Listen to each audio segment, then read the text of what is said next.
이스라엘 백성들이 출애굽을 했습니다. 출애굽을 해서 광야로 나왔어요. 광야로 나왔는데 벌써 세월이 많이 갔어요. 하루 이틀도 아니고 벌써 긴 세월이 1년은 안 됐지만 그래도 몇 달이 쭉 흘러가고 있는 그러한 상황입니다. 그 사이에 여러 가지 문제들이 있었습니다. 물이 없어가지고 목이 말라가지고 그냥 쩔쩔매던 그런 때들도 있었고요. 먹는 문제 때문에 하나님 앞에 투덜투덜대기도 하고, 그러니까 하나님께서 만나도 내려주시고 외출하기도 그냥 때로 갔다가 그냥 탁 주시고, 하여튼 이런 일들도 있었습니다. 그동안 이제 출애굽에서 쭉 오면서 이런 일들을 이제 겪으면서 오고 있었습니다. 그러는 사이에 이스라엘 백성들이 지치죠. 광야 생활이 그렇게 쉬운 것이 아닙니다. 보시는 것처럼 이게 수르 광야인데, 이 광야 이런 곳을 걸어온다는 것이 그렇게 그들에게 쉬운 일이겠습니까? 그늘 하나 제대로 없는 곳인데 하나님이 그냥 구름 기둥 만들어 가지고 그들에게 그늘 만들어 주시는 거지, 그거 없으면은 정말 너무너무 힘든, 또 밤에는 얼마나 추워요. 하나님이 불기둥 만들어 주셔가지고 그냥 따뜻한 온풍기를 틀어주시니까 그나마 그 광야를 버티고 오는 거지, 그것이 없었다면은 정말 너무나도 힘든 이 광야 생활이었지요. 그런데 이렇게 힘들게 오고 있는 그 사이에 많이 지쳤는데 아말렉이라고 하는 이 족속들이, 이 아말렉은 누구의 후손이냐면은 야곱의 형이 누구예요? 에서잖아요, 그렇죠? 에서의 아들 중에 하나가 아말렉이에요. 그래가지고 이제 그 아말렉 그 후손들이거든요. 그러니까 어떻게 형제들이거든요. 형제들인데 세월이 지나다 보니까 서로의 이권 때문에 서로 다투고 서로 죽이고 하는 이런 생활이 참 되어지는 거예요. 바로 그 아말렉이 이스라엘 백성들이 지금 뒤로 쭉 처져 있는 그런 좀 처져 있는 사람들 있잖아요. 긴 행렬이잖아요. 장정만 60만이니까 남자, 여자, 그 다음에 함께 따라온 잡족까지 하게 되면은 200만을 추산하게 되어지는데, 그 어마어마한 대열이 한번 광야를 쫙 가고 있다고 생각을 해보세요. 앞에 가는 사람들이 있는가 하면 쫙 후미에서 그냥 간신히 쫓아오고 있는 이런 사람들도 있었을 겁니다. 그런데 바로 그 뒤에 그냥 간신히 지쳐가지고 그냥 쫓아오고 있는 이런 사람들을 이 아말렉이 공격을 하는 거예요. 그래서 이 공격에 이제 맞서서 이제 싸우라고 이 모세가 여호수아에게 명령을 내리죠. 그리고는 이 모세는 아론과 훌과 함께 그 산꼭대기로 올라가서 산꼭대기래야 그 대단히 높은 산도 아니죠. 광야에 그 높은 산이 어딜 몇 개나 있겠어요. 하여튼 그냥 산꼭대기 올라가가지고 손을 듭니다. 손을 들어가지고 이렇게 하는데, 신기하고 놀라운 건 뭐냐면은, 여러분이 잘 알고 계시는 것처럼, 자, 모세가 손을 들면 누가 이겨요? 예, 이스라엘 백성들이 이기는 거예요. 여호수아의 군대가 막 사기충천해가지고 막 이기는 겁니다. 근데 모세가 손을 내리면 이스라엘이 패배하는 거예요. 여호수아 군대가 막 패배하는 겁니다. 이걸 옆에서 지켜보던 아론과 훌이요, 해가 지기까지 양손을 옆에서 탁 붙들어 올려주는 겁니다. 양손을 팍 붙들어 올려주는 거예요. 이로 인해서 아말렉과의 첫 전투에서 승리할 수가 있었습니다. 이를 통해서 우리가 몇 가지 배우는 점들에 대해서 우리가 수요일에 함께 나눴습니다. 첫 번째로는 뒤처져서는 안 된다는 거예요. 공동체에서 뒤처지게 되어지면은 결국 마귀의 밥이 되어진다. 절대로 공동체에서 뒤처져서는 안 된다라고 하는 거죠. 그러면서 제가 그런 예를 들어 말씀을 드렸습니다. 코끼리, 그 어마어마하게 큰 코끼리는 무리 지어 다니잖아요, 그죠? 그 코끼리 무리를 사자가 결코 공격을 못 합니다. 왜냐하면은 그 코끼리 육중한 체구에 사자 깔려 죽어버리거든요. 그러니까 감히 공격을 못 하는 거예요. 그런데도 불구하고 이 코끼리가 사자의 먹잇감이 되기도 하는 거예요. 누가 먹잇감이 되냐면, 코끼리도 무리를 지어서 간다 그랬잖아요. 근데 그 무리에 꼭 이렇게 뒤처지는 코끼리가 있는 거예요. 뒤처지는 코끼리가 있고, 딴짓하는 코끼리, 딴 데 가서 딴짓하고, 요런 코끼리가 꼭 있어요. 꼭 있어. 요런 코끼리를 공격하는 겁니다. 요런 코끼리들을 그냥 사자들이 그냥 쫙 둘러싸가지고는 그냥 동시에 공격을 해버리는 겁니다. 아무리 육중한 체구를 가졌다 할지라도 그 공격을 막아낼 수가 없어요. 결국에는 뒤처지는 그 코끼리는 사자밥이 되어지고 만다는 거예요. 그래서 우리도 신앙생활에서 승리하려면 가장 먼저 어떻게 하지 말아야 된다? 뒤처져서는 안 된다. 공동체에서 이탈해가지고 혼자 그냥 이렇게 뒤처지게 되어지면은 자칫 잘못하면 마귀의 밥이 되어질 수밖에 없다라는 것을 말씀을 드렸습니다. 두 번째로 우리가 이 신앙생활에서 승리하려면 어떻게 해야 되느냐 하면 항복을 해야 된다라고 말씀을 드렸어요. 우리는 절대적으로 하나님 앞에 날마다 항복하며 살아가야 되는 거예요. 항복 선언이야말로 승리의 열쇠가 되어지는 거예요. 그 말씀을 드렸고, 오늘 이 시간에는 세 번째로 말씀드리고자 하는 것은 우리가 하나님 앞에 기도해야 된다라고 하는 것을 말씀을 드리고자 합니다. 손을 든다라고 하는 것은, 오늘 모세가 손을 들었는데 손을 든다라고 하는 것은 언제 사용하는 거예요? 기도할 때 사용하는 거예요. 기도할 때 손을 이렇게 드는 거거든요.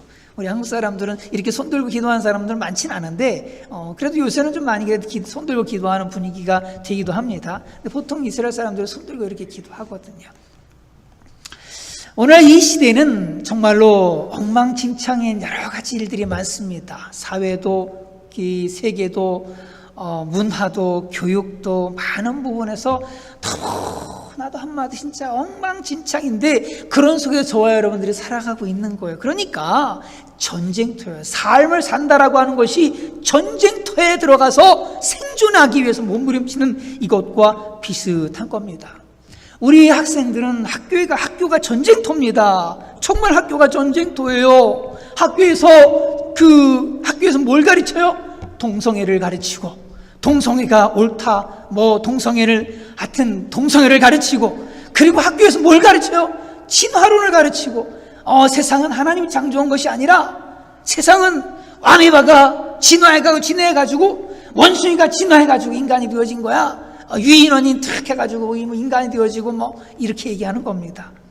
진화론을 가르치고, 이런 세상에서 우리 학생들은 무엇이 옳은지 무엇이 그른지 분별도 전혀 못합니다. 선생님이 가르쳐주는 건 뭐예요? 그것은 곧 진리잖아요. 선생님이 가르쳐주는 것은 옳고 그런 걸 떠나서 그건 진리야. 그냥 진리야. 왜? 시험 문제 나오니까 그냥 진리야. 그러다 보니까 아이들이 분별 없이 그냥 다 받아들이게 되어지고, 이상하네, 교회에서는 이렇게 가르치는데 학교에서는 또 이렇게 가르치고, 선생님 도대체 뭐가 옳은 거예요? 우리 주일학교 선생님들이 분별력을 가지고 아이들을 잘 도와야 됩니다. 안 그러면 이 엉망진창인 이 세상에서 우리 아이들이 세상 사람들이 그 가치관, 타락한 가치관을 그대로 그냥 받아들이게 되어지는 거예요. 뿐만 아니라 오늘날 이 시대가 얼마나 또 성적으로 엉망진창인 이런 세상이 되어졌습니까? 소돔과 고모라가 멸망했는데 왜 멸망을 했어요? 거기 성적으로 너무너무 타락해가지고 소돔과 고모라가 멸망했는데, 이 세상이 소돔과 고모라보다 더 타락한 세상으로 가고 있다라고 하는 이 사실이, 정말 이런 세상과 저와 여러분들이 싸워야 되거든요. 이 세상 가운데 내 믿음을 지키고 생존 나갈 뿐만 아니라 이런 세상을 저와 여러분들이 복음으로 정복해야 될 사명을 가진 사람들인데, 정말 참 전쟁터입니다. 전쟁터. 뿐만 아니라 오늘날 최고는 뭐예요? 뭐니 해도 머니가 조금 중요하잖아요. 그렇죠? 뭐니 해도 머니가 중요한 세상, 돈이 중요한 세상을 살아가다 보니까 사람들을 모든 것을 다 돈으로 취급하는 겁니다. 사람의 인격이나 사람의 그 속에는 존귀함이나 이런 것들은 별로 중요하지 않아. 돈으로 계산하는 거예요, 사람들을 다. 자, 그러다 보니까 너무나도 삭막한 그런 세상을 우리가 살아가고 있습니다. 그리고 그런 세상에서 가장 순결해야 공동체가 어디예요? 가장 깨끗해야 되는 공동체가 어디예요? 교회잖아요. 교회. 내가 거룩하니 너희도 거룩할지어다 하시면서 교회 공동체가 깨끗해지기를 우리 주님께서 간절히 바라시는데, 가끔씩 텔레비전 매체에서 들려지는 목회자들의 탈선의 소식들, 아니면 교회 직분자들의 탈선의 소식들, 아니면 교회에서 이루어지는 어떤 참 좋지 않은 여러 가지 것들, 이런 것들로 인해서 세상 사람들로부터 막 지탄을 받기도 하는 것이 또 교회이기도 하지요. 참 교회가 그만큼 점점점 이 세상화 되어져 가고 있다는 거거든요. 세속화 되어져 가고 있다라고 하는 거거든요. 정말 순결해 되어져야 되고 정말로 깨끗해져야 되는데 그러지 못해 가고 있다라고 하는 사실이 참 우리를 안타깝게 하고, 저와 여러분들도 이 교회가 타락하지 않도록, 이 교회가 세상 속으로 그냥 빨리 들어가지 않도록 지키는 역할들을 저와 여러분들이 해야 할 줄로 분명히 믿습니다. 이런 교회가 많다 보니까 교회 안에 또 뭐가 많은지 아세요? 회색 신자들이 많아요. 회색 신자. 검정색이면 검정색이고 흰색이면 흰색이지. 불신자면 불신자고 신자면 신자지. 검정색도 아니고 흰색도 아니고 회색이야, 회색. 믿기는 믿는 것 같은데 또 보면 안 믿는 것 같아. 이런 신자들이 교회 안에 점점 많아지고 있다라고 하는 사실입니다. 정말 많아지고 있다라고 하는 사실이에요. 이런 회색 신자들은 때가 되면 다 걸러져요. 언제 걸러져요? 환난의 때, 심판의 때, 박해의 때, 이때가 되어지면은 그때가 분명하지 않은 이 회색은 분명한 색깔로 그때는 바뀌게 되어질 겁니다. 우리가 우리 신앙을 날마다 점검해야 돼요. 내가 정말 믿음으로 살아가고 있는지 날마다 점검하면서 내가 회색이 되지 않도록 자꾸만 자신을 하나님 앞에 세워가야 됩니다. 그렇지 않으면요, 때가 되면 큰일 날 수도 있어요.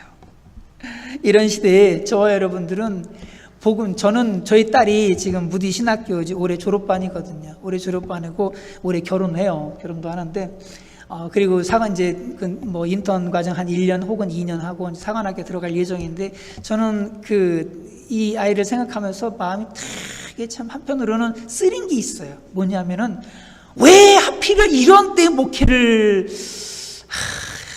해야 되나 싶은 거죠. 네. 왜? 갈수록 어려워지는 시대거든요. 갈수록 정말 사람들은 강박해지고, 갈수록 정말 교회 안에는 진짜 회색들이 많아져 가고 있고, 갈수록 복음을 들으려고 하는 사람들은 없고, 이러한 때에 목회를 한다라고 하는 게 걔가 감당해야 될 스트레스와 참 그 힘든 것들을 참 생각하면은 참 마음이 좀, 부모로서 마음이 좀 쓰리고 참 그렇기도 합니다. 그러나 이런 때 더더욱 하나님의 종들이 필요한 줄로 믿습니다. 우리 교회 안에서도, 토론토 한인영문에서도 사관학교에 가는 하나님의 헌신된 사람들이 있기를 간절하게 축원합니다. 우리 캐나다는요, 얼마나 좋은지 몰라요. 캐나다는 60살이 되어줘도 사관학교 입교가 가능하더라고요. 저는 이런 것도 처음 봤습니다. 워낙 사관학교에 입교하는 사람들이 없다 보니까 60대가 되어줘도 받아주더라고요. 한국엔 그런 거 얄짤없어요. 38세구나. 38세로 딱 끊습니다. 그 전에 좀 45세로 늘리기도 했었는데 다시 줄여서 38세로다가 이렇게 줄이고 했는데, 우리 교회에서도 많이 하나님 앞에 헌신하는 분들이 있기를 간절히 바랍니다. 이러한 힘든 세상과 싸워나갈 지도자들이 필요해요. 이런 힘든 세상, 정말로 정복해야 될 것들이 너무너무 많은데, 올바로 세워야 돼. 엉망진창 이 세상 가운데 올바로 세워나가야 될 것들이 너무나도 많은데, 하나님 앞에 헌신된 종들이 너무나도 적다라고 하는 것이 참 우리의 마음을 아프게 합니다. 이런 전쟁을 저와 여러분들이 날마다 해나가야 되는데, 이런 전쟁에서 어떻게 우리가 살아나갈 수 있을까? 이런 전쟁에서 어떻게 우리가 승리해 나갈 수 있을까? 주님께서 말씀하십니다. 따라하겠습니다. 기도 외에는 이런 유가 나갈 수 없느니라. 아멘. 기도 외에는 이런 유가 나갈 수 없느니라. 하나님 앞에 기도해야 된다라고 주님께서 말씀하시는 겁니다. 이르시되 기도 외에 다른 것으로는 이런 종류가 나갈 수 없느니라 하시니라 라고 말씀하시는 거예요. 이런 세상과 싸워서 이길 수 있는 방법은 인간적인 잔머리도 아니고 지혜도 아니고 열심도 아니고 노력도 아니고 하나님 앞에 기도하는 것이다라고 하는 거예요. 기도할 때 누가 싸워주신다? 우리보다 강한 하나님의 천군천사들이 싸워주시는 겁니다. 저와 여러분들을 위해서 저와 여러분들이 하나님 앞에 힘쓰고 있어서 부르짖어 간구하는 모두가 되시기를 간절히 바랍니다. 하나님께 항복하면서 하나님께 손을 들어서 기도하는 거예요. 이때 우리는 이 세상의 그 모든 세속의 물결 앞에서도 무너지지 아니하고 지치지 아니하고 쓰러지지 아니하고 헤쳐서 이겨나갈 수 있는 거예요. 여러분의 자녀들 이 세상에 그냥 버려두시겠습니까? 여러분의 자녀들 이 세상에 그대로 쓸려나가도록, 쓸려서 어디까지 가는데, 폭포 밑으로 떨어져 버리는데, 그 폭포 밑에는 지옥 불못이 있는데 그를 떠내려 가도록 그냥 내버려 두시겠습니까? 여러분의 아내가, 자녀가, 그리고 남편이 그렇게 이 세상에 휩쓸려 나가는데, 이 쇠파에 휩쓸려 나가는데 그냥 보고만 있으시겠냐고요. 우리는 싸워야 돼요. 우리는 싸워야 됩니다. 우리는 죽을 때까지 싸워야 돼요. 그래서 주님께서는 예수 믿는 사람들을 뭐라고 말씀하세요? 너희들은 예수 그리스도의 좋은 무엇이다? 군사다. 군사다. 구세군은 이름을 잘 졌어. 구세군은 교인들을 일컬어서, 특별히 세례교인을 일컬어서 뭐라고 부르는지 아세요? 병사라고 불러요. 병사. 병사입니다. 병사예요. 병사. 우리는 뭐라는 거예요? 다 군인이라는 거예요. 평생 영적인 싸움을 싸워서 이겨야만 되는 군인들이라고 하는 겁니다.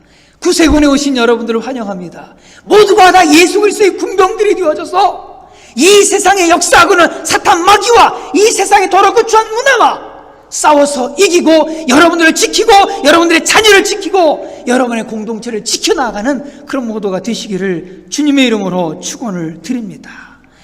우리가 하나님 앞에 항복하는 것, 이거 골방에서 이루어지는 건데 아무도 보는 사람 없어요. 정말 골방에서. 그러나 이 항복의 기도가 매일매일의 여러분들의 삶 속에 겪게 되어지는 수많은 일들, 그 일들을 승리로 만들어낸다는 것을 믿으시기를 간절히 바랍니다.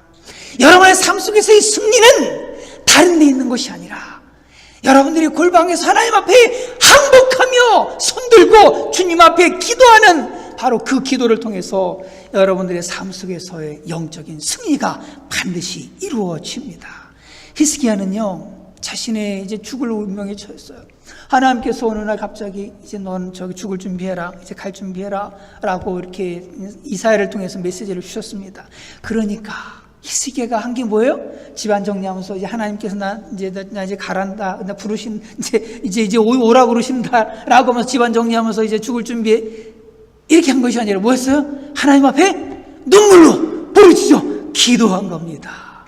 눈물로 부르짖어 기도한 겁니다. 이제 히스기야가 죽어야 되는데 하나님 앞에 눈물로 부르짖어 기도하는 거예요. 그랬더니 하나님께서 그 눈물의 기도를 보시고 히스기야를 다시 고치셔서 15년 더 삶을 연장해 주셨다라고 하는 거죠.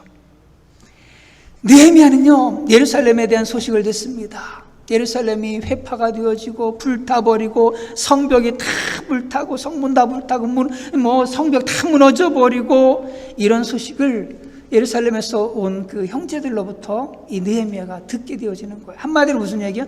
하나님의 교회가 완전히 그냥 폭탄 맞아가지고 완전히 망해버렸다, 이런 얘기를 들은 거예요. 그러니까 이때 느헤미야가 하나님 앞에 부르짖어서 금식하면서 기도하는 겁니다. 그때 하나님께서 그 느헤미야의 기도에 응답해 주시고 예루살렘 성벽이 다 재건이 될 수 있도록 모든 길을 열어 주셨다라고 하는 거예요.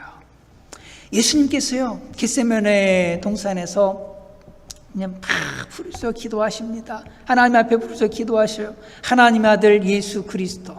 그러나 그분에게 기도가 필요했어요. 십자가를 질 엄두가 안 나는 거, 한마디로요, 이제 십자가에서 어떤 고난이, 어떤 고통, 어떤 모욕, 어떤 수치 다 알고 계세요. 그걸 다 감당해야 되는데 이 앞에서 예수님의 모습은 땀방울이 빗방울이 되기까지 부르짖어 기도한 겁니다. 부르짖어 기도한 거예요. 그 기도를 통해서 힘을 얻으시고, 그리고 채찍을 맞으세요. 그 기도를 통해 힘을 얻으시고 양손의 모습이 바뀌시는 거예요. 그리고 그 십자가에서 마지막 선포하시는 거예요. 다 이루었다. 뭘 다 이뤘다는 거예요? 이제 고통 끝났다, 이것이 아니에요.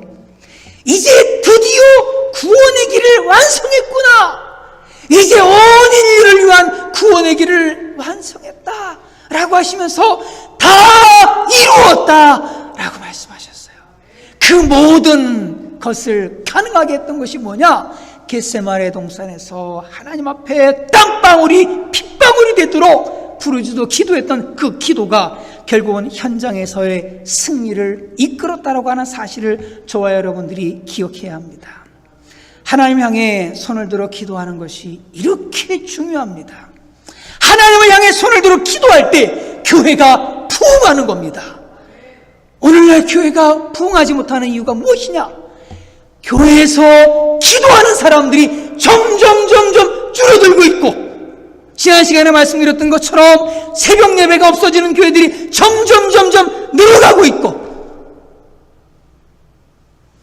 기도원에서 산에서 하나님 앞에 목이 터져라 부르짖어 기도하던 그런 사람들이 점점 사라져가고 있다라고 하는 사실이에요. 그로 말미암아서 교회는 점점 무너져가게 되어진 거예요. 하나님의 교회의 부흥은 다른 데 있는 것이 아니에요. 프로그램에 있는 것도 아닙니다. 아니면 훌륭한 중간 지도자들에 있는 것도 아니에요. 하나님의 교회의 부흥은 기도에 있습니다. 기도할 때 교회가 부흥하게 되어지는 거예요. 하나님을 향해서 밤낮 기도의 향해 올라가게 되어질 때 그 교회가 하나님의 권능을 얻게 되어지고, 그로 말미암아서 하나님께 들어 쓰시는 하나님의 역사가 나타나는 성령의 불이 활활 타오르는 그런 교회로 세워지게 되어진다라고 하는 겁니다. 우리 교회가 바로 그런 교회가 되기를 간절히 바랍니다. 마틴 루터는 이런 말을 했어요. 기도 없는 신앙은 뭐가 아니다? 신앙이 아니래요. 한마디로 기도가 없는 사람들은 그 사람 가지고 있는 믿음, 그거 진짜 믿음 아니다, 이렇게 얘기하는 거예요. 진짜 믿음 아니다 이거라요. 무슨 얘기냐? 환란이 닥치면 그 믿음 그냥 깨져버린다 이거예요. 한마디로. 지금 뭐 평안할 땐 다 좋아요. 평안할 땐 다 믿음 있는 사람입니다. 다 믿음 있는 사람이에요. 다 겨자씨만한 믿음도 있고요. 좀 더 뭐 대단한 믿음도 있겠지요. 예. 어쨌든 평안할 땐 다 괜찮아. 모든 거 괜찮습니다. 그러나 박해가 오고 믿음 때문에 순교해야 되고 믿음 때문에 손해를 봐야 되고 이런 상황이 오게 되어지면 그대로 드러나게 되어지는 거예요. 기도 없는 신앙은 신앙이 아니라는 거예요. 왠지 아세요? 기도가 식으면은요, 믿음도 식어버려요. 기도가 식으면은 신앙의 열심도 식어버려요. 기도가 식으면요, 그 가정도 이렇게 저렇게 흔들리게 돼. 남편이 기도하지 않게 되면 남편이 딴 데 쳐다보고요. 아내가 기도하지 않게 되면 아내가 딴 데 쳐다봅니다. 기도가 식으면은요, 이 마음에 이끼가 막 끼기 시작해. 더러워지기 막 시작하는 거예요. 기도가 식으면은 사탄의 역사가 쫙 기승을 하게 되어지는 거예요. 네, 교회 안에서도 가정에서도. 기도가 그치면 그 교회가 침체되고 기도가 사라진 그 나라는 점점 어려워지게 되어진다라고 하는 거예요. 그러므로 저와 여러분이 늘 하나님 앞에 기도함으로 우리의 삶 속에 겪는 수많은 일들, 그 영적인 전쟁에서 기도로 승리할 수 있기를 간절히 바랍니다. 우리가 좋아하는 노래 있지요? 기억나시면 같이 한번 저기 반주 없이 불러볼게요. 오늘 집을 나서기 전 기도했나요? 오늘 받을 은총 위에, 오늘 받을 은총 위에 기도해.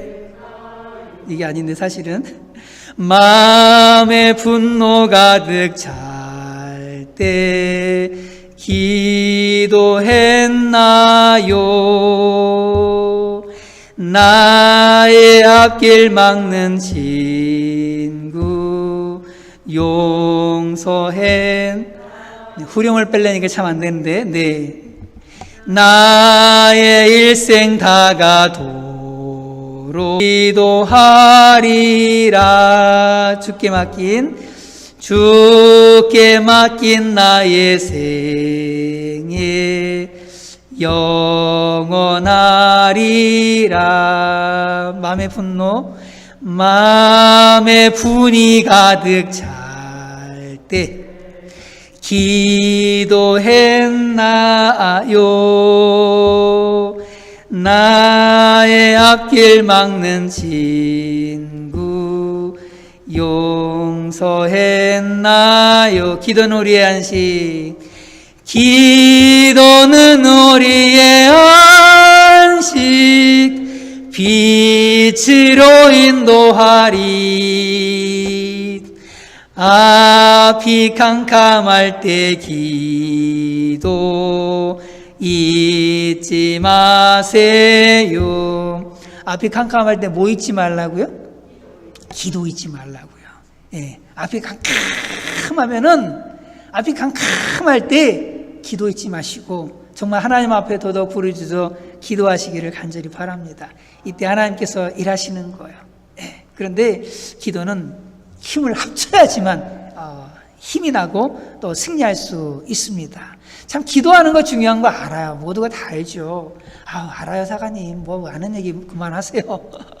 중요한 거 알겠는데 기도하는 것이 쉽지 않다는 것에 참 문제가 있죠. 더군다나 오랫동안 장시간에 참 기도를 하려면은요 얼마나 인내가 많이 필요한지 몰라요. 얼마나 많이 피곤한지 모릅니다. 이 모세가 기도를 이렇게 손을 더 기도하는데 참 피곤하죠. 뭐가 피곤해요? 모세의 팔이 피곤하매 라고 말씀하고 있죠. 모세의 팔이 피곤하매, 혼자 기도하는 것 정말 피곤한 일입니다. 힘든 일이에요. 경우에 따라서는 힘이 안 나요. 정말 힘이 안 납니다. 한국에서 새벽 기도할 때 한국도 여기나 별반 차이는 없어요. 새벽에 새벽 예배 나오시는 분들이 별로 없어요. 어떨 때는 2명 혹은 3분 이렇게 오시기도 해요. 2분 혹은 3분. 그분들도 안 오실 때도 있는데 그래도 항상 오시는 한 분이 계시는 거예요. 예, 항상 오시는 한 분. 그분 때문에 제가 땡땡이도 못 쳐요. 예, 그분이라도 좀 안 오시고 그러면은 안 오시나 보다. 그럼 나도 좀 자야겠다. 이러고 그랬을 텐데 그래도 한 번도 안 빠지고 비가 오나 눈이 오나 바람이 부나 한 번도 안 빠지시고 새벽 예배 오시는 분이 계세요. 그분은 이제 정신지체 장애가 있어요. 약간 정신장애가 있는데 그래서 예배 시작하면은 찬송은 진짜 잘 부르세요. 음정 박자 다 틀리지만 그래 잘 부르세요. 그런데 그때부터 그리고서 이제 잠깐 설교하고 하잖아요. 그리고 그때부터 졸기 시작합니다. 그리고 이제 설교 끝나고 찬송만 하거든요. 그리고 그때 가서 전떡 눈이 떠가지고 또 찬송 부르고, 그리고 개인기도 하거든요. 그리고 그때 또 이렇게 주무시고 이렇게 이러시는 분이에요. 이러시는 분인데도 불구하고 한 번도 안 빠지시고 오시는 겁니다. 그런데요, 그래도 그분이 오시니까 새벽 예배가 계속 이어지고 그분 때문에 제가 더욱 기도하게 되어지고 이 얼마나 큰 은혜인지 모릅니다. 혼자 기도한다는 건요 너무너무 힘들어요. 제가 지금은 좀 괜찮습니다. 아르헨티나에서도 새벽 기도를 하는데 그때는 여사가 안 하고 저하고 둘이 이렇게 하거든요. 둘이 하는데 둘이 하니까 서로 피곤하면 뭐예요? 제끼기도 해요. 오는 사람 아예 없으니까 서로 피곤하면 그냥 제끼고 막 이런 일들이 많았거든요. 요새는 안 그럽니다. 요새는 그래도 요새는 안 그렇지만 그렇기도 많이 하거든요. 그러니까 무슨 얘기냐면 혼자 기도한다라고 하는 게 너무 힘들어요. 너무너무 힘듭니다. 그래도 부족하지만 그분이 오셔가지고 또 이렇게 함께 참 기도하고 그러니까 그게 참 힘이 되어지는 거예요. 기도는 혼자 하면 힘들어요. 기도에 삼겹줄이 있어야 되는 겁니다. 모세의 형 아론 그리고 모세의 매형인 훌을 한번 보십시오. 이 사람들이 무슨 일을 하죠? 돌을 가져다가 놓고선 이 모세를 앉게 합니다. 그리고 양쪽에서 모세의 손을 들어주는 거예요. 모세의 팔이 피곤해 자꾸 내려오니까 내려오면 이스라엘이 지는 겁니다. 내려오면 이스라엘이 지니까 모세의 팔을 들어 올려주는 거예요. 예, 팔을 들어주는 겁니다. 이 들어 올려주는 게 대단한 기술력이 필요한 것도 아니잖아요. 대단한 능력이 필요한 것도 아니잖아요. 어떻게 보면 작은 일이잖아요. 어떻게 보면 하찮은 일이잖아요. 그런데 이분들은 그거를 작다 하지 않고 하찮다 하지 않고 최선을 다해서 하루 종일 붙들어주는 겁니다. 그런데 이렇게 작은 힘이라도 보태니까 이걸 보태니까 어떻게 되어진 거예요? 승리하게 되어진 겁니다. 저와 여러분들이 이런 기도의 힘을 서로 보태서 기도의 시너지를 내는 그런 모두가 되어야 할 줄로 분명히 믿습니다. 한 사람이 축구를 잘해가지고 그냥 뭐 공을 가지고 예술적으로 논다 할지라도 그래도 축구는 누구예요? 같이 해야 되는 거거든요. 팀플레이가 쫙 되어질 때 그냥 그 기술력이 다 발휘되어지는 거거든요. 팀플레이가 안 되면은 아무 소용이 없는 거예요. 어떤 한 사람이 정말 기도의 사람이고 대단한 기도의 능력을 가지고 있다고 해요. 그래도 그럴지라도 함께 팀플레이가 되어지지 않게 되어진다면 아무런 힘을 발휘할 수가 없게 되어지는 거예요.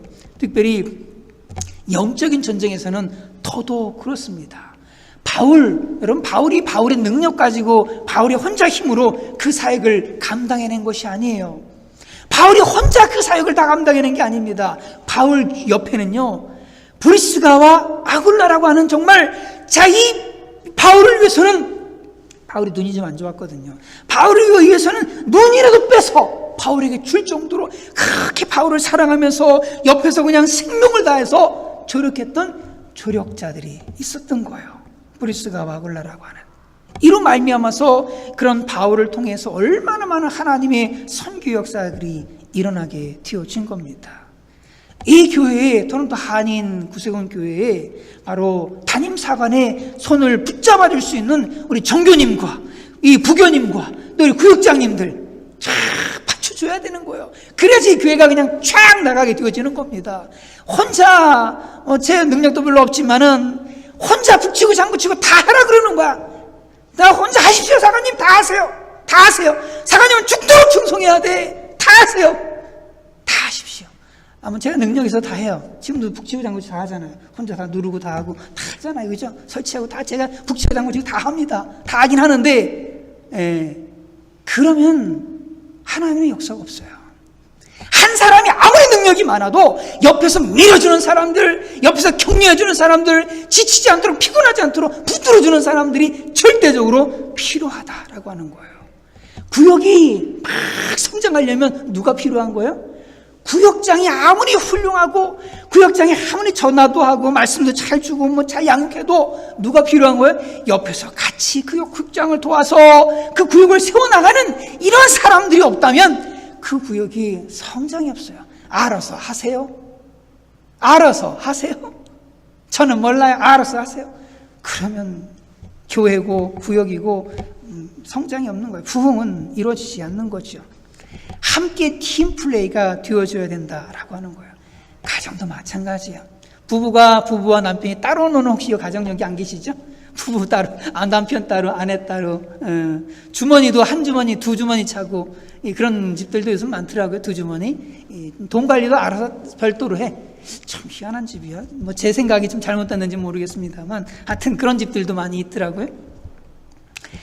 이 부가정도요, 부부가 서로 힘을 합쳐서 쫙 나갈 때 그 가정이 쫙 세워지는 거거든요. 맨날 치고받고 싸우고 이혼하니 안 하니 하면서 이래 되어지면은 가정이 올바로 세워질 수 없고 그 자녀들이 올바로 세워질 수 없는 거예요. 심리학에서는 그러잖아요. 사다리를 표현하면서 사다리에 아이가 타고 있어요. 그런데 양쪽의 기둥이 엄마 아빠거든요. 근데 이게 양쪽 기둥이 막 흔들리는 겁니다. 그러면 저도 사다리 고층 타보고 했지만 밑에서 흔들잖아요. 위에서 방향을 못 잡아요. 그럼 불안해가 견딜 수 없거든요. 자녀들이 그렇게 된다는 거예요. 자녀들이 어디든 다 마찬가지죠. 힘을 합쳐서 쫙 나아갈 때 그때 그 가정이 올바로 세워지게 되어지는 겁니다. 아내의 손을 붙잡아주는 남편이 있어야 되고 열심히 정말 몸바쳐 그냥 일하는 남편을 위해서 그냥 기도의 손으로 붙잡아주는 그런 아내가 있어야 되는 거예요. 그때 그 가정이 정말 파라다이스 같은 행복한 가정이요. 어떤 문제가 닥치더라도 그냥 힘을 합쳐서 다 헤쳐나가는 그런 승리하는 가정들이 되어지는 겁니다. 그런 가정들 우리 모두가 되기를 간절히 바랍니다. 우리 그리스도인들은요, 힘을 합쳐야 됩니다. 그래야지 영적인 이 전쟁에서 승리할 수가 있는 거예요. 우리들이 힘을 합치지 않으면 어떻게 이 세상을 이겨나갈 수 있습니까? 어떻게 이 세상을 이겨나갈 수 있는 거예요? 이 세상에 감당할 수 없는 정말 어마어마한 세파들이 밀려오고 있는데 저와 여러분들이 서로 기도의 손을 붙들어주고 기도할 수 있도록 계속해서 하나님 앞에 부르짖어 기도할 수 있도록 붙들어줘야지 이 교회가 세워지고 이 교회가 부흥하게 되어지고 많은 영혼들을 주님께로 인도하는 구원의 방주 역할을 감당하게 되어지는 겁니다. 이 교회에 많은 사람들이 들어온다라고 하는 게 중요한 것이 아니라 이 교회가 얼마나 많은 사람들을 구원하는데 쓰임 받느냐, 이것이 중요한 거예요. 우리가 마음을 합쳐서 함께 기도하고 헌신하고 충성하게 되어질 때 우리 교회는 진짜 많은 사람들을 주님께로 인도하는 역할들을 하게 될 줄로 분명하게 믿습니다. 그러므로 저와 여러분 힘써서 기도해야 됩니다. 모든 승리는 누구에게 있는 거예요? 하나님께 있는 거예요. 하나님께 승리를 주시는 겁니다. 전쟁이 끝났어요. 이제 그 모세가 밤 이렇게 계속 흔들고 있었고 밑에는 전쟁이 다 끝나버렸어요. 아말렉이 이제 다 진멸했습니다. 다 끝난 거예요. 다 끝났는데 이렇게 14절에 이렇게 말씀하세요. 뭐라 하냐면 여호와께서 모세에게 이르시되 이것을 책에 기록하여 기념하게 하고 여호수아의 귀에 외워 들리라. 내가 아말렉을 없이 하여 천하에서 기억도 못하게 하리라 라고 말씀하죠. 자, 기념하라고 말씀하고 있습니다. 기념하라는 건 뭐예요? 잊어버리지 말아라 이렇게 말씀하고 있는 거예요. 이 사건을 잊어버리지 말아라 라고 하는 거예요. 교훈으로 삼아라라고 하는 겁니다. 너의 힘으로 이겼다는 것이 아니라 하나님의 은혜로 이겼다라고 하는 것을 기억하라는 거예요. 하나님께 기도함으로, 하나님께 항복함으로 하나님께서 승리를 주셨다라고 하는 사실을 마음 깊이 새겨라 이렇게 말씀하고 있는 겁니다. 왜냐하면 앞으로 이스라엘 백성들은 가나안 정복 전쟁을 해나가야 되거든요. 그런데 그 전쟁도 마찬가지로 승리하려면 하나님 앞에 항복해야 되고 하나님 앞에 합심해서 기도해야 되고 그렇게 할 때 승리하게 되기 때문에 이거 잘 기억해라 라고 말씀하고 있는 거예요. 그런데 여기 또 특별한 말씀이 또 있어요. 뭐라 그랬냐면 그거를 누구의 귀에 외워들리라고 그래요? 여호수아의 귀에 외워들리라는 겁니다. 아, 왜 여호수아죠? 하필이면? 아니, 귀에 외워들리려면 모든 백성들에게 다 귀에 외워들려야 되는 거 아니에요? 그런데 특별히 여호수아의 귀에 외워서 들리라는 겁니다. 그러니까 여호수아가 계속해서 이걸 외우고 있게끔 그렇게 계속 해주라는 거예요. 왜냐하면요, 여호수아는 이 전쟁의 비결을 알아요, 몰라요? 모릅니다. 왜냐하면 현장에서 싸웠기 때문에. 현장에서 칼 들고 싸웠어요. 그렇다면 여호수아가 가질 수 있는 생각은 뭐예요? 아, 우리가 정말 힘써서 싸웠기 때문에 승리한 거야. 아니면 뭐 지도자니까 내가 전략을 잘 세워가지고 이 아말렉을 진멸한 거야. 내가 잘했기 때문에 내가 이 아말렉을 진멸한 거야. 우리 백성들이 용맹하게 싸웠기 때문에 그래서 이 아말렉을 우리가 이긴 거야 라고 여호수아가 생각할 수 있죠. 충분합니다. 그걸 생각할 수 있어요. 자기와 자신의 백성들이 이 자신의 힘으로 이긴 줄로 그렇게 알고 있었을 겁니다. 그런데 여호수아의 귀에 외워 들리라는 건 뭐냐면 그게 아니라는 거예요. 자, 모든 것이 누구의 은혜라고요? 하나님의 은혜입니다. 생명을 다해서 전쟁터에 싸우는 여호수아와 백성들의 수고와 헌신 정말로 귀한 겁니다. 여러분들이 현장에서 하는 그 모든 수고와 헌신들 정말로 귀한 거예요. 정말 소중하고 귀한 겁니다. 여러분들의 헌신을 하나님께서 장차 주님 나라를 이루실 때 행한 대로 상급으로 축복해 주실 겁니다. 상급으로 다 축복해 주실 거예요. 그 모든 수고와 그 모든 헌신과 안 보이는 데서 은밀하게 헤어진 그 모든 희생들 하나님은 다 알고 계세요. 다 알고 계시고 그 모든 것들에 대해서 하나님은 충분히 여러분들에게 보상해 줄 상들을 다 준비하고 계십니다. 그런데 진정한 승리의 열쇠는 거기 있는 것이 아니라는 거예요. 백성들의 수고와 헌신, 여호수아의 지도력에 승리가 있는 것이 아니라 모세의 기도에 승리가 있는 것이 아니라 하나님의 일하심에 승리가 있다라고 하는 거죠. 다만 우리는 그냥 하나님께 쓰임받는 것 뿐이에요. 그냥 하나님께 쓰임받는, 모세는 손 들고 기도하는 것에 쓰임받는 것 뿐이고, 그리고 백성들은 열심히 싸우는 것에 또 거기에 쓰임받는 것 뿐이에요. 진정한 승리는 누구에 있다라고 하는 거예요? 바로 하나님께 있다라고 하는 것이죠. 모든 것은 누가 하셨어요? 하나님께서 하셨습니다. 이거를 분명히 알도록 여호수아의 귀에 외워 들려줘야 된다는 거예요. 내가 한 것이 아니라 하나님께서 하신 것이다. 우리가 뭔가 힘을 합쳐서 한 것이 아니라 하나님께서 하신 것이다. 이거를 기억해야 된다는 거죠. 저도 조금 뭔가 잘하면은요, 되게 그런 마음이 듭니다. 내가 되게 잘했나 보다라고 하면서 막 교만한 마음도 들고 아주 뭐 그냥 자만심도 막 들고요. 예, 이렇습니다. 그 아르헨티나에서 사역을 그래도 성공적으로 쭉 했거든요. 그럼 제 마음속에 남는 게 뭔지 아세요? 내가 잘해서 이렇게 했어 라고 이거거든요. 그럼 누가 하셨다는 거야? 하나님 하셨다는 거고, 모든 것은 하나님의 은혜였다는 거예요. 근데 참 어렵습니다. 그 고백하는 게 진짜 어려워요. 이성적으로는 분명히 하나님께서 하신 거를 고백을 해요. 그런데 감정적으로는요, 내가 했어. 내가 한 거야. 내가 이렇게 했어. 내가 이렇게 했어. 자꾸만 그 하나님의 은혜를 저버리고 자신을 높이는 이런 일들이 벌어지기 때문에 여호수아의 기회, 여호수아가 그러지 말도록. 그러면 무너지는 거거든요. 자기가 했어. 내가 했어. 라고 하면 무너지는 거거든요. 그게 아니야. 하나님 하신 거고, 모든 것이 하나님의 은혜였어. 모든 것이 다 하나님의 은혜였어. 이렇게 고백할 때 그들은 점점점 승리하게 되시는 거라는 거죠. 이거를 기억하라는 겁니다. 저와 여러분들이 이것을 기억할 수 있기를 간절히 바랍니다. 우리가 하나님 앞에 손들어 기도하는 것 아무것도 아닌 것이 아니라 하나님께서 역사하실 수 있는 하나의 꼬투리가 되어지는 겁니다. 우리가 하나님 앞에 기도함으로 승리하시는 모두가 되기를 간절히 바랍니다. 같이 한번 읽어보겠습니다. 시작. 여호와의 구원하심이 칼과 창에 있지 아니함을 이 무리로 알게 하리라. 전쟁은 여호와께 속한 것인즉 그가 너희를 우리 손에 붙이시리라. 아멘. 전쟁은 누구에게 속했어요? 하나님께 속했습니다. 여러분의 가정의 전쟁은 누구에게 속했어요? 하나님께 속한 겁니다.